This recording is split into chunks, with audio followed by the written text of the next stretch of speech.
about a thesis statement, which comes at the end of the introduction paragraph and kind of gives the reader an idea of what's coming next so that they're excited and engaged to read your paper.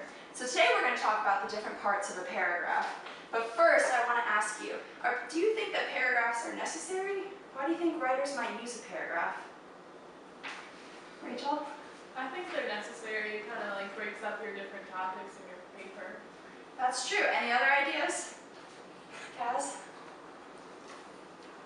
I don't know, maybe if you want to start a dialogue or something? That's true. Yep. Another reason that you might start a new paragraph is if you want to talk about a different topic than what you were talking about previously, or maybe you want to emphasize a point. So today we're going to talk about the different parts. There are three main parts of a paragraph, and I like to think of it as a cheeseburger, but not a normal cheeseburger with the burger and just the cheese. I'm talking about a deluxe cheeseburger with the lettuce, the onion, tomato, and the ketchup. So this part of our cheeseburger, the top and the bottom bun, this is like the base or the support of our paper. So this is going to be the intro, which is what we were talking about last class, and this is going to be the conclusion, which we'll go into more detail about later. The first part of our ingredients that we need for our burger tells the reader what the paragraph is going to be about. Does anybody think they know what this might be? This is a topic sentence. So we're going to write topic sentence here.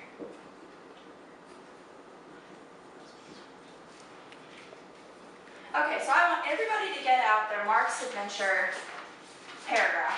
We're going to quickly read it, keeping in mind that the topic sentence tells the reader what the paragraph is going to be about. So I want you to take a second and read this to yourself and see if you can pick out the topic sentence. And if you think you have it, give me a thumbs up so I know that you're ready.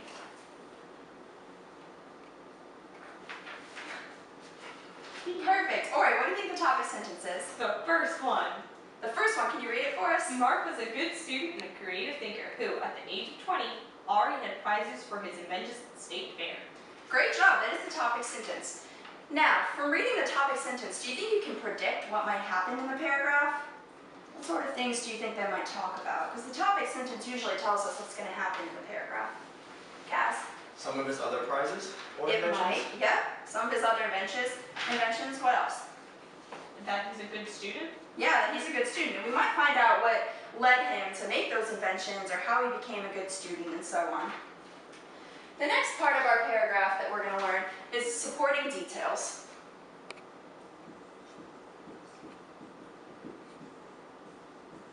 Supporting details make the writing interesting and they provide support that matches the topic sentence, so it kind of goes along with that. Can we quickly look at our paragraph and see if we can find one sentence that has supporting details in it? Kaz. The second sentence? What does it say? One of his more unusual creations, for example, was a device that would tip him out of bed each day. Unusual would be a supporting detail. Great job. That is a supporting detail. The last part of our paragraph is going to be a transition, which we're going to talk about more in detail next class when we go into conclusions. But transition basically gives the reader an idea about what's coming in the next paragraph. So we'll typically use them to talk about a different topic. And then the very final part is our bottom bun of our hamburger, which is the conclusion, which sums up and wraps up everything that we've talked about previously. So we go back to the intro and we include parts of our thesis statement, and we take ideas that we talked about in our supporting details, and we wrap it all up together, which gives us the conclusion. All right, raise your hand if you know how to do the whip and the nay-nay.